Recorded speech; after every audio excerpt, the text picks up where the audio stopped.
여러분 노후를 어떻게 준비하고 계신가요? 누구나 한 번쯤은 나이 든 후의 삶을 생각하며 내가 지금 잘 준비하고 있나 고민해 본 적 있을 텐데요. 그런데 생각보다 많은 사람들이 노후 준비를 잘못하고 그로 인해 나중에 큰 어려움을 겪고 있습니다. 특히 노후를 비참하게 만드는 지출을 잘못 관리하면 예상치 못한 경제적인 고통을 겪을 수 있는데요. 오늘은 그 노후를 망칠 수 있는 5가지 지출에 대해 이야기해 보려 합니다. 우리가 흔히 놓치기 쉬운 지출들이 어떤 문제를 일으킬 수 있는지, 그리고 이를 피하기 위한 현명한 방법들을 함께 살펴보겠습니다. 첫째, 과도한 보험료. 노후를 준비하는 데 있어서 과도한 보험료 지출은 큰 부담이 됩니다. 많은 사람들이 보험을 통해 자신과 가족의 미래를 보호하려 하지만 보험을 과도하게 가입하거나 중복되는 보험에 가입하면 오히려 재정적으로 큰 어려움을 겪게 됩니다. 대부분의 사람들은 보험을 가입할 때 혹시나라는 생각에 여러 가지 보험 상품에 가입하려고 합니다. 생명보험, 건강보험, 암보험, 치매보험 등 다양한 보험을 들지만 실제로 본인이 필요로 하는 보험이 무엇인지 정확히 모르고 가입하는 경우가 많습니다. 이럴 경우 중복되는 보험이나 불필요한 보험에 매달 불필요한 금액을 지출하게 되어 그 돈이 노후 자금으로 활용되지 못합니다. 보험 상품 중에서는 가입 시 납입 보험료가 매우 높은 상품들이 있습니다.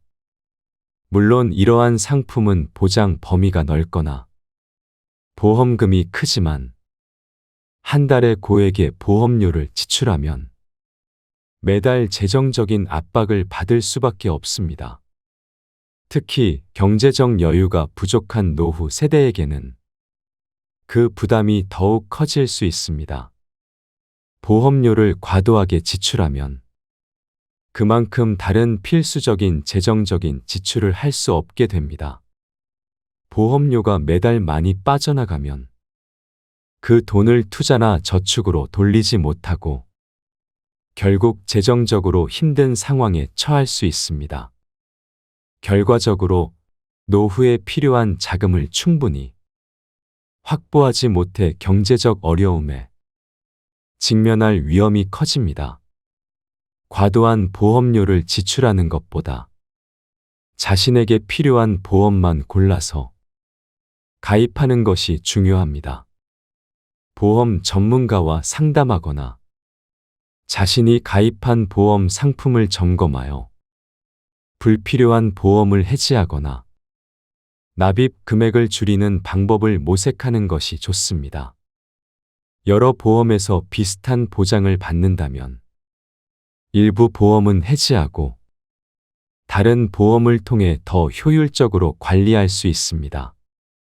50대 초반의 김 씨는 여러 가지 보험을 중복해서 가입했습니다. 암보험, 치매보험, 생명보험, 그리고 여러 가지 보장성 보험에 가입해 있었습니다.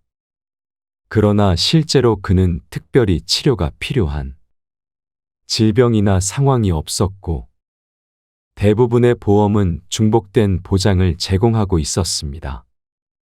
그 결과 매달 약 50만 원 이상의 보험료가 나갔습니다. 김 씨는 이 돈을 투자나 노후 준비에 활용할 수 있었다면 더 많은 자산을 마련할 수 있었겠지만 과도한 보험료 지출로 인해 재정적 여유를 갖기 어려운 상황에 놓였습니다. 따라서 과도한 보험료 지출은 단기적으로는 안정감을 줄 수 있지만 장기적으로 보면 노후 자금을 준비하는데 큰 방해가 될 수 있습니다. 보험은 필수적인 보호를 제공하지만 그 범위와 금액을 현실적으로 맞추는 것이 중요합니다. 둘째, 자녀에 대한 투자. 자녀에게 아낌없는 투자와 지원을 하는 부모는 많습니다. 자녀의 교육을 위해 혹은 미래를 위해 필요한 자금을 아끼지 않고 쏟아붓는 경우가 많죠. 그러나 지나치게 자녀에게 투자하는 것은 노후를 비참하게 만들 수 있는 큰 원인이 될 수 있습니다. 자녀의 미래를 위해 투자하는 것은 중요한 일이지만 그로 인해 자신의 노후 자금을 충분히 마련하지 못하면 결국 부모는 힘든 노후를 맞이할 수 있습니다. 많은 부모들은 자녀가 좋은 학교를 다니고 성공적인 인생을 살기를 바랍니다. 이 때문에 자녀의 교육비와 학비를 아끼지 않고 비싼 학원비와 대학 등록금을 지출합니다. 물론 좋은 교육을 받는 것은 자녀의 미래에 중요한 역할을 할 수 있지만 지나친 교육비 투자는 부모의 노후 자금을 압박할 수 있습니다. 고액의 학비와 사교육비를 계속해서 지출하다 보면 결국 부모가 자신의 노후를 준비할 여유를 잃게 될 수 있습니다. 또 다른 과도한 투자 형태는 자녀에게 물려줄 재산을 위해 모든 것을 희생하는 경우입니다. 부모가 자신이 필요한 자금을 거의 다 사용하여 자녀에게 재산을 남기려고 하는 경우가 있습니다. 이런 방식으로 자녀에게 재산을 남기겠다는 마음은 이해가 되지만 결과적으로 부모가 노후에 생활할 자금을 충분히 확보하지 못하면 결국 자녀에게 물려줄 재산을 만들기 위해 자신이 고통받는 상황에 처할 수 있습니다. 자녀가 창업을 하거나 사업을 시작할 때 부모는 자녀에게 많은 지원을 아끼지 않습니다. 창업 초기에 필요한 자금을 제공하거나 사업 자금으로 대출을 대신 갚아주는 등의 방식입니다. 부모가 자녀를 돕는 것은 물론 좋지만 자녀가 자신의 사업을 운영할 수 있을 만큼 성장할 때까지 부모가 경제적 부담을 지는 것은 문제를 일으킬 수 있습니다. 부모가 사업에 대한 과도한 지원을 하다 보면 그 돈은 자녀의 사업이 실패할 경우 모두 무너지고 부모는 노후 자금이 부족해지게 될 위험이 큽니다. 자녀가 결혼하거나 독립적인 삶을 시작할 때 부모는 기꺼이 생활비나 결혼 자금을 지원하려 합니다. 자녀에게 결혼 자금을 대거나 자녀가 집을 구할 때 보증금을 마련해 주거나 매달 생활비를 보내주는 경우가 많습니다. 이러한 지원은 자녀에게는 큰 도움이 되지만 부모는 점차 자신의 노후를 위한 자금을 챙기지 못하게 됩니다. 자녀가 결혼하고 독립적인 삶을 시작해야 하는 시점이지만 부모가 계속해서 자녀에게 경제적으로 의존하는 상황이 되면 결국 부모의 노후 생활은 위태로워질 수 있습니다. 김모 씨 55세는 두 자녀를 두고 있으며 그동안 자녀들의 학비와 생활비를 지원하는 데 많은 돈을 투자했습니다. 큰 아들은 명문 대학에 진학했고 작은 아들은 해외 유학을 갔습니다. 김 씨는 자녀들에게 좋은 교육을 받게 하고 더 나은 삶을 살기를 바라며 아낌없이 지원했지만 점점 자녀들에 대한 경제적 지원이 과다해졌습니다. 결국 김 씨는 노후를 위한 재정 준비를 제대로 하지 못했고 자녀들이 독립한 후에도 여전히 생활비와 자녀 결혼 자금을 지원하는 상황에 놓였습니다. 이로 인해 김 씨는 60대가 되었을 때 은퇴 후 생활을 위한 자금이 부족해지며 심각한 재정적인 위기를 겪게 되었습니다. 자녀에게 투자하는 것은 부모의 사랑이 담긴 행동입니다. 그러나 자녀가 성장하고 독립할 시점이 오면 부모는 자신의 노후 준비를 위해 자녀에게 아낌없이 지원하는 것을 멈추고 자녀의 자립을 돕는 방향으로 전환할 필요가 있습니다. 자녀에게 과도한 지원을 하게 되면 자신이 힘든 노후를 맞이하게 될 수 있으므로 자녀와 부모의 역할이 점차 바뀌어 가는 시점에서 경제적 책임을 균형 있게 분배하는 것이 중요합니다. 셋째, 투자 권유와 유혹. 투자는 흔히 재정적인 독립을 이루기 위한 중요한 수단으로 여겨집니다. 그러나 투자에 대한 지나친 권유와 유혹이 부모의 노후 생활을 위협하는 경우가 많습니다. 특히 주위에서 들려오는 "이건 절대 놓치면 안 되라는" 말에 혹해서 지나친 투자를 하게 되면 결국 노후를 위한 자금을 잃고 경제적으로 힘든 상황에 처할 수 있습니다. 이제 투자 권유와 유혹이 노후에 미치는 영향을 살펴보겠습니다. 주위에서 고위험 고수익 투자처를 추천하는 경우가 종종 있습니다. 특히 지금 투자 안 하면 기회를 놓칠 거다라거나 단기간에 고수익을 올릴 수 있다는 유혹적인 말들은 쉽게 사람을 흔들리게 만듭니다. 과거에 한 번의 성공적인 투자 경험이 있거나 주변에서 듣기 좋은 사례를 접하게 되면 이러한 투자는 때때로 지나친 자만과 자신감을 불러일으킬 수 있습니다. 실제로 고수익을 보장하는 투자처는 대부분 고위험을 동반하며 투자금이 날아가는 경우가 많습니다. 김 씨는 은퇴 후 여유 자금이 있었고 이를 모은 돈으로 여러 차례 성공적인 투자를 한 경험이 있었습니다. 그러던 중 주위에서 권유한 비상장 주식에 과도하게 투자하게 되었고 처음에는 소규모 수익을 올리기도 했습니다. 그러나 결국 그 주식이 폭락하면서 김 씨는 자신의 노후 자금 대부분을 잃게 되었습니다.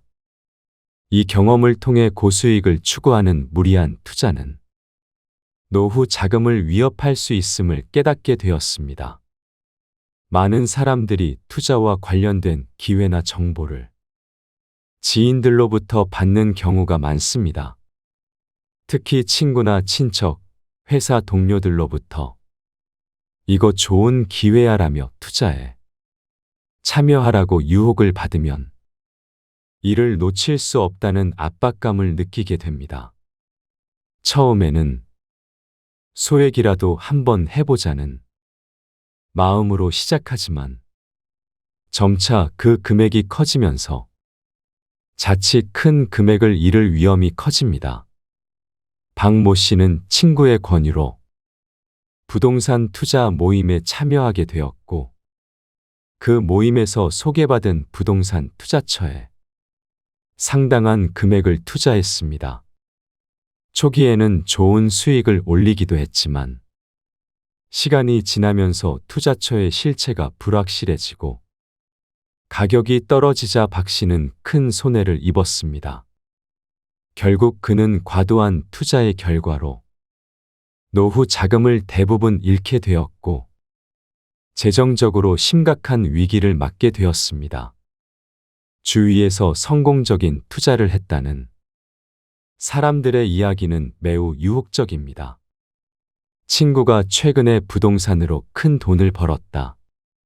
이 종목에 투자했더니 엄청난 수익을 봤다는 소문은 빠르게 퍼지기 마련입니다. 이런 이야기를 들으면 자연스럽게 나도 한번 해보자는 마음이 생기기 마련인데 사실 그런 사례는 극히 일부에 불과합니다. 주위의 성공적인 투자 사례에 휘둘려 비슷한 투자처에 발을 들여놓는 것은 매우 위험할 수 있습니다. 정확한 시장 분석 없이 단순히 다른 사람들이 성공했다고 해서 뛰어드는 것은 결국 자칫 큰 손해를 불러일으킬 수 있습니다.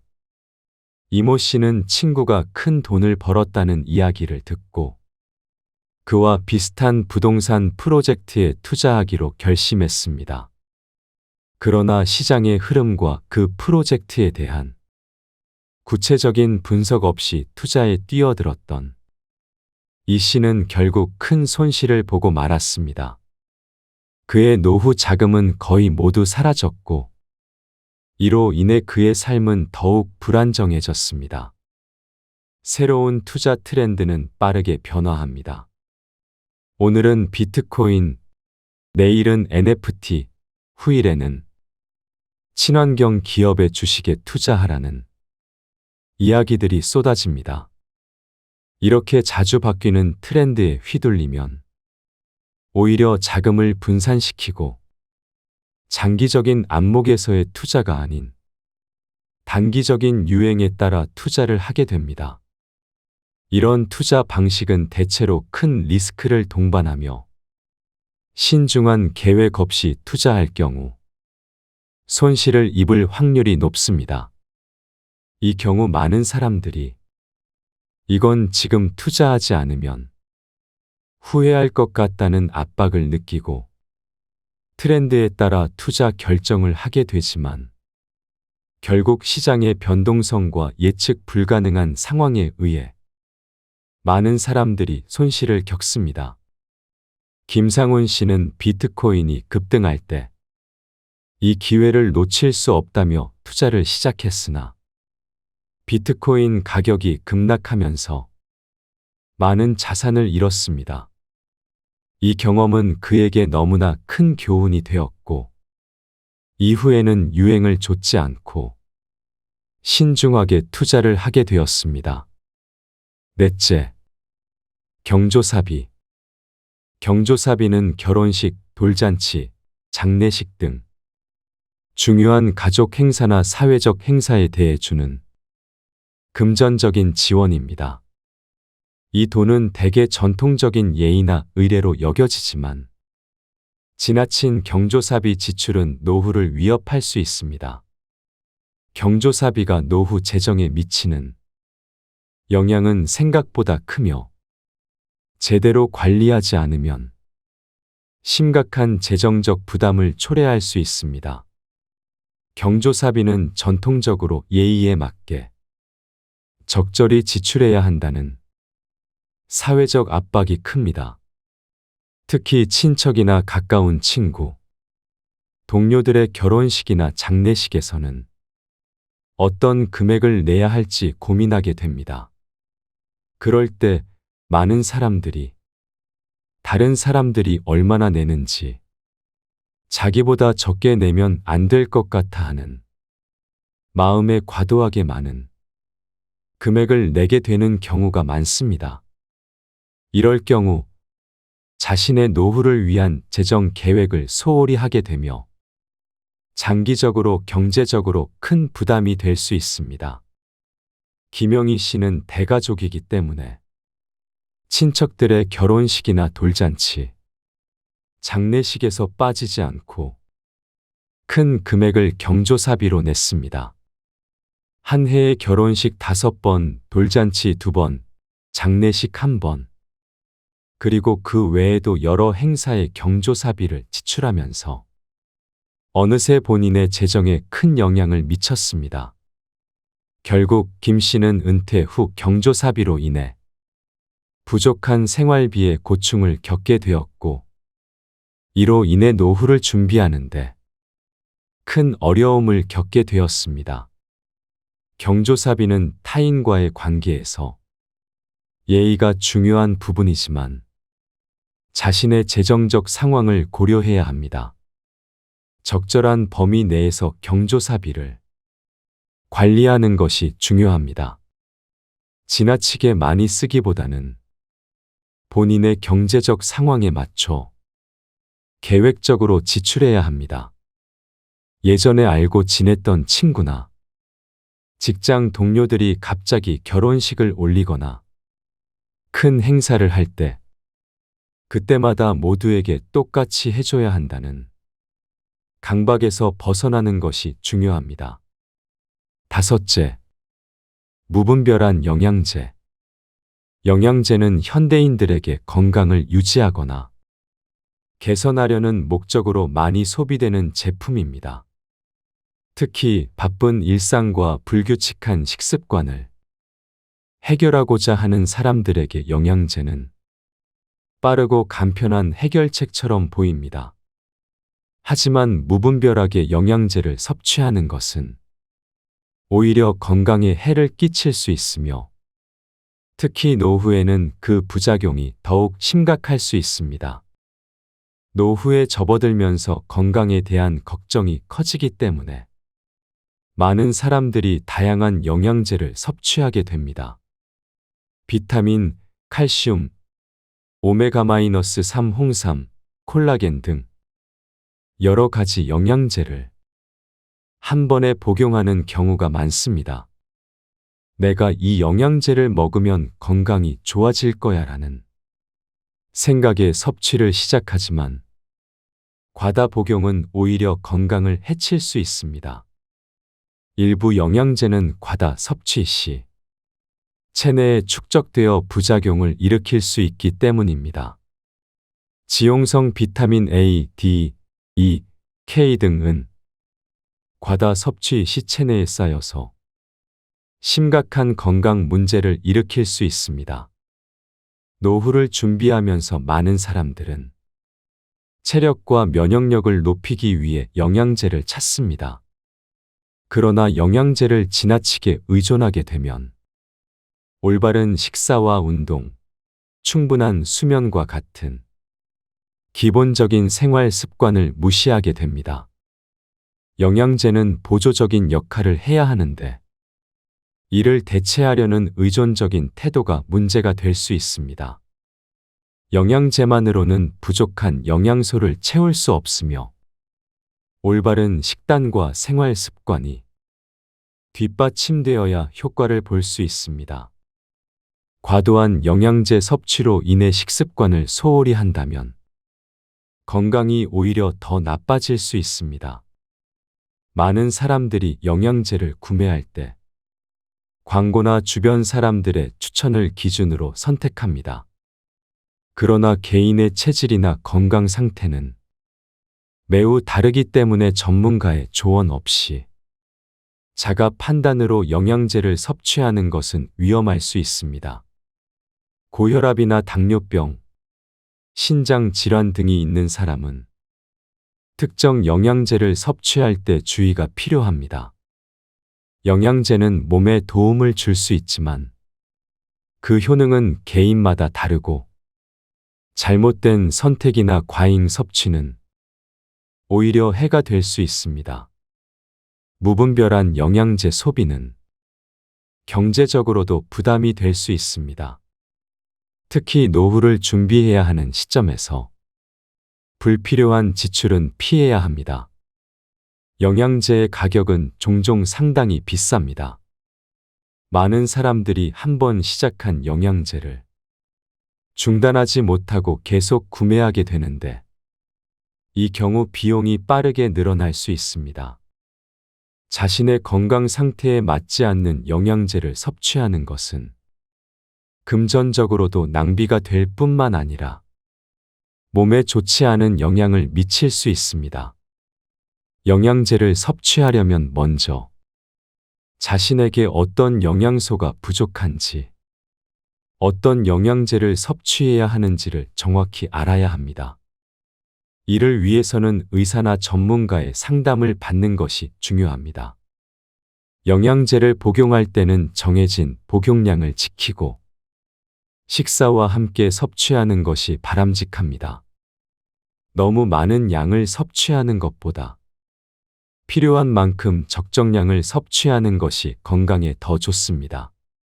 몸에 필요한 영양소를 식사로 섭취하고 영양제는 보충하는 역할로 사용해야 합니다.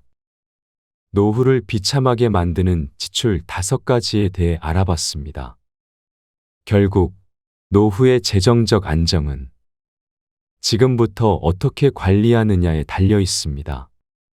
과도한 보험료, 자녀에 대한 무리한 투자, 유혹적인 투자 권유, 과도한 경조사비, 그리고 무분별한 영양제 섭취 등 모두 잘못된 소비 습관이 쌓이면 결국 큰 부담이 될 수 있습니다.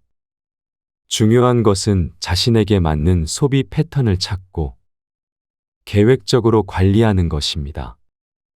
노후는 누구에게나 찾아오지만 그 준비는 선택입니다. 건강한 재정 관리와 현명한 지출로 보다 안정적이고 행복한 노후를 만들어 가시길 바랍니다. 여러분은 인생에서 어떤 지출에 대한 아쉬움이 많이 남으시나요? 여러분만의 지혜로운 소통 방법이 있다면 댓글로 나눠주세요. 많은 분에게 큰 도움이 될 것입니다. 오늘도 시청해 주셔서 감사합니다. 여러분의 인생의 행복과 건강이 가득하길 기원하겠습니다.